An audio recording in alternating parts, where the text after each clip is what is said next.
ንዬ እንግዲህ ያለችበት ሁኔታ በጣም ከባድም አሳሳቢም ነው ማለት ነው። እንግዲህ ወይዘሪት ጄሪ ከባሌ ጎን ምን ትሰራለሽ? በተደጋጋሚ ከባሌ ጋር አይሻለሁ። ንጉሱ ደግሞ ምርጫውን አሳውቋል። እሱም እኔን መርጦኛል። ስለዚህ አንቺ የምን ዳይበር ነሽ ከሱ ስር የምትሄጂው ስትላት፣ እሱን እኔ ሳይሆን እሱን ነው መጠየቅ ያለብሽ አለቻት ብሌን። አሁን ብሌን እዚህ ጋር ያን ጊዜ እንግዲህ እሷ እያወራቻት እሺ ብላት ስትወጣ፣ አንቺ እያናገርኩሽ የት ነው የምትሄጂው ብላት ነው እንግዲህ ገፍትራ እየጣለቻት ማለት ነው ከደረጃው ላይ። ካደረገችው በኋላ ግን በጣም ተጸጽታለች፣ በጣም ማለት ነው። አንድ ጊዜ ብቻ ወደ ቤት በሰላም ትመለስና እንደምንም ብዬ ይቅርታዋን ማግኘት እፈልጋለሁ። ምን ሆኜ ነው እንደዚህ አውሬ የሆንኩት? እንደዚህ ማድረግ አልነበረብኝም እያለች እንግዲህ ጄሪ በጣም ተናዳለች ማለት ነው፣ ተጸጽታለች። ታዲያ አሁን ብሌን ያለችበት ነገር በጣም አስደንጋጭ ነው። እሱም ደግሞ በጣም አንገቱን እንኳን ቀና ሳያደርግ ነው ወደ ቤት መጥቶ ልጄስ ብሌን ልጄስ የት አለች አምናን ስትለው፣ እናት ዛህራ በጣም አዝናለው አላት። በዛ ሰዓት እንግዲህ እኛ ሁላችንም ደንግጠናል ማለት ነው። እርግጠኛ ነኝ እንግዲህ ልጅቱ ድንገተኛ ክፍል ወይ ኮማ ውስጥ ትሆናለች ወይ ደግሞ ሌላኛው ማስታወስ አትችልም። እንደዛ ነው የሚላቸው ማለት ነው። ከሁለቱ አንዱ ነው የሚሆነው። ዞሮ በህይወት ካለች ራሱ በቂ ነው። ታዲያ ሲፈን ምንድን ነው የሚውጣት? ማነች ጄሪ ሲፈን። ታዲያ ጄሪ ያ ሁሉ ነገር ካደረገች በኋላ በር ስር ተቀምጣ በጸጸት ፊቷን እየቧጨረች ሲጫጫሁ ብቅ እንኳን አላለችም። አሁን ራሷን ለማስገመትና እንድትጠረጠር ተደረገች። ታዲያ እነሱ ብሌንን እየጮሁ ሙስጠፋና ሀምናን ይዘዋት ከሄዱ በኋላ ወጣች። ሲፈን እየሮጠች ደረጃ ውስጥ፣ አንቺ ምን እንደዚህ አንቀለቀልሻል? ምን ያስሮጥሻል? ስትላት፣ እንዴ አንቺ የት ነበርሽ የሁሉ ነገር ሲፈጠር? ማለት ብሌን ወድቃ እንደዛ ሲጫጫው አላየው። እኔ ለማረፍ ገብቼ ነበረ መኝታ ክላስ።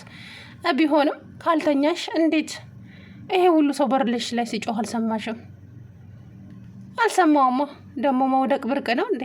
ወድቀው መነሳትም አለ ስትል፣ አይ ከሆነ ጥሩ። እና አንቺ ምን ያስደነግጥሻል? ሰው እኮ ይለያያል አለቻትና ሲፈን ክላሷ ሄዳ፣ ቆይ እንዴት ይሄ ነገር ሊሆን ቻለ? ይሄን ነገር ያደረገችው ራሷ ጄሪ ናት። ምክንያቱም ለምን ከክላሷ አልወጣችም? እነሱ ከሄዱ በኋላስ ለምን ከክላሷ ወጣች? አዎ ጄሪ ናት ይሄንን ነገር ያደረገችው ብላ ጅምጅም አረገች ማለት ነው። ከዛ በኋላ ወይዘሪት ጄሪ የምትረግጥበትን እንኳ አታውቅም ማለት ነው። አየር ላይ እየበረረች ነበረ። ጎሽሜ ጋር ሄዳ እንግዲህ ጎሽሜ አታክልት እያጠጣ ነበረ። እሱ ጋር ሄዳ ምን ሆነሻል የኔ ልጅ ሲላት፣ ብሌን በህይወት የምትመለስ ይመስሉታል? ይቅርታስ የምታደርግልኝ ይመስልሃል? የኔ ልጅ ይቅርታ እኮ ማድረግ ትልቅነት እንጂ ትንሽነት አይደለም። ግን ይቅርታ የሚያስጠይቀው ምን አይነት ጥፋት ነው የሚለው ነው። እናም አንቺ ምን አድርገሻት ነው?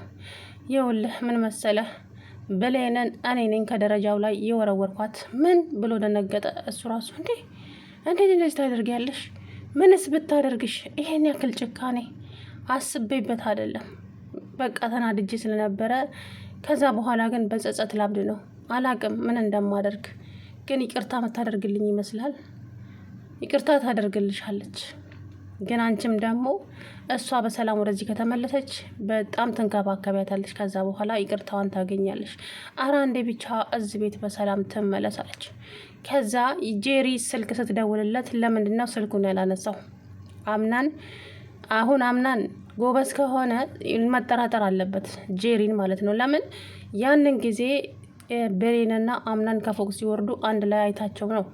ብሌን ነይ ላናግርሽ እፈልጋለሁ ክላሳችን በላይ ጠራቻት። ወዲያው ይሄ ነገር ተከሰተ። ስለዚህ አምናን ጄሪን መጠርጠር አለበት ብዬ ነው የማስበው። ከዛ ጄሪ እንግዲህ አምናን ብሌንን ይዞ ሐኪም ቤት ከሄደ በኋላ ስልክ ብትደውል አያነሳም። ሲፈን ስትደውል ግን አንስቶ በጥሩ ሙድ አላናገራትም። ግን ያለችበት ሁኔታ በጣም አሳሳቢ ነው ብሏታል። ከዛ በጣም ደነገጠች ጄሪ እንደዛ ስትላት፣ ወይኔ ጉዴ እያለች፣ ግን እኮ የሆነ የተለየ ነገር እየታየብሽ ነው። መደንገጥ ሁላችንም ደንግጠናል፣ ያንቺ ደግሞ ትንሽ ለየት ይላል አለቻት ሲፈን።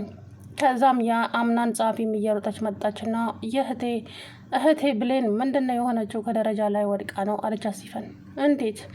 አላቅም፣ እኔም ወድቃ ነው ያየናት ሁላችንም። አንቺስ? ጄሪ? እሷ ክፍሏ ነበረች። የሁሉ ሲፈጠር ጭራሽ አልሰማችም።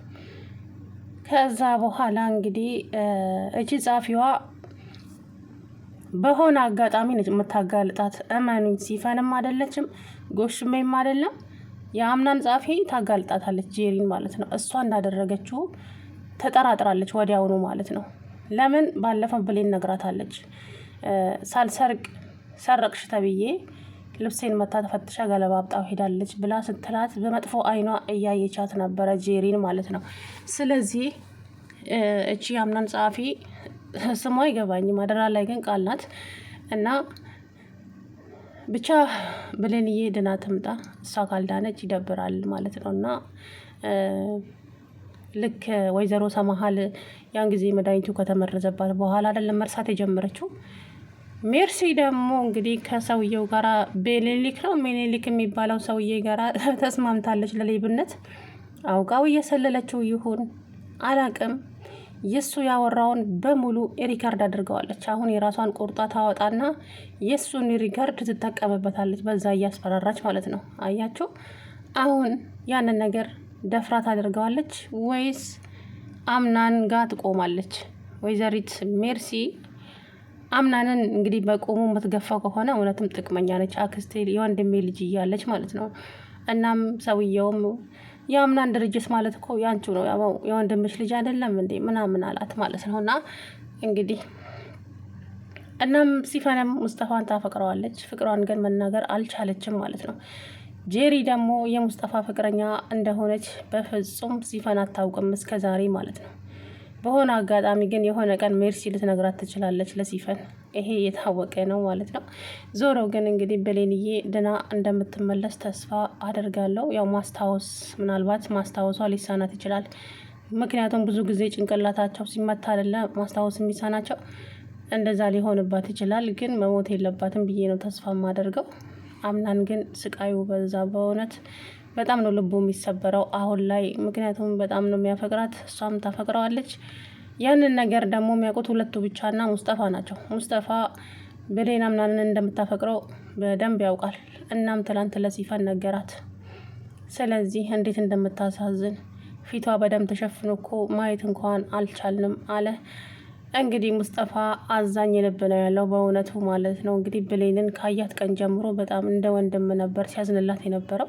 ትናንት በእርግጥም በጣም ነው የተሰበረው። አቶ አምናን ራሱ እንዴት እንደሚያሳዝን በቃ ከራሱ ጋር አይደለም። አምናን በጣም አዝኗል፣ ልቡ ተሰብሯል እያለ ነበር ማለት ነው።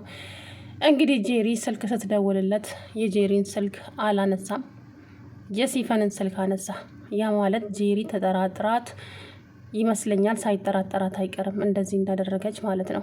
ስለዚህ እቺ ማናት የምትባለዋ ጄሪ እንግዲህ ጉዷ ይወጣል። በዛ ላይ አሁን ጄሪ ባለው ብዙ ወንጀለኛ ናት። በነገራችን ላይ የወይዘሮን ሰማሃልን መድኃኒት የቀየረች እሷ ናት። በጣም ብዙ ነገር ያደረገችው እሷ ናት። ያ ሁሉ ፋይል እንግዲህ ሜርሲ ጋር አለ። ይሄ ሁሉ ሲከናወን ታዲያ ሜርሲ ትናንትና በቦታው የለችም። የት እንደሄደች አላውቅም። እንግዲህ ስትመጣ ነው ይሄንን ጉድ የምትሰማው። በእርግጠኝነት ሜርሲ ከአንድ ማንም ሳይነገራት ሲፈችኑ ጄሪ ነው የምትጠራጠረው ማለት ነው። እናም ለምን እንደዚህ ታደርጊያለሽ ሲላት ጎሽሜ ከባሌ ጋራ በተደጋጋሚ አያታለሁ፣ እኔ ደግሞ ከባሌ ጋራ ስታይ ዳሜ ፈላ፣ ይሄንን አደረግኳለች። እንግዲህ አሁን እዚህ ጋር ብሌን ጥፋተኛ ነች ወይስ አይደለችም? ለማንኛው ነው የምንፈርደው? እኔ ግራ ገብቶኛል። አሁን ይሄ ነገር አምናን ነበር ማስተካከል ያለበት ይሄንን ጉዳይ ማለት ነው። ጄሪ ከወለደች በኋላ ሁሉንም እናስተካከላለን ብሏት ነበር።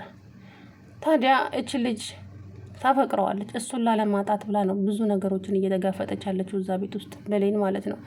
ጭራሽ አሁን በህይወቷ መጣችባት ብላታለች። እሷም በአምናን ከመጣሽብኝ ህይወትሽን እነጥቅሻለሁ ብላታለች። ከዚህ በፊት ያለችውንም ደግሞ በተግባር አሳየች ማለት ነው። እና እንግዲህ ብሌንዬ ምንም እንድትሆን አንፈቅድም፣ ደራሲው እንደምንም ብለ ብሌንን አትርፍልን። ከዛ ጄሪ፣ ሲፈን፣ ሜርሲ እዛ ቤት ውስጥ መጋለጥ አለባቸው ማለት ነው። ሁላቸው ምድረ አስመሳዮች። ከብሌን ውጭ ንጹህ ልብ ያለው ሰው የለም። እናት ዛህራ እነኚህ ናቸው። ስለዚህ ሁላቸውም የእጃቸውን ማግኘት አለባቸው። እንግዲህ ብሌንዬ አላቅም ደህና ሆና ትወጣለች ብዬ ባለሙሉ ተስፋ ነኝ። ፈጣሪ ያውቃል ለሁሉም ነገር ግን አንዳንድ ጊዜ ከባድ ነው። ብቻ ሰላም ውድነት የከበራችሁ የቻናሌ ቤተሰቦች እንዴት ናችሁ? አለሁ ደህና ነኝ።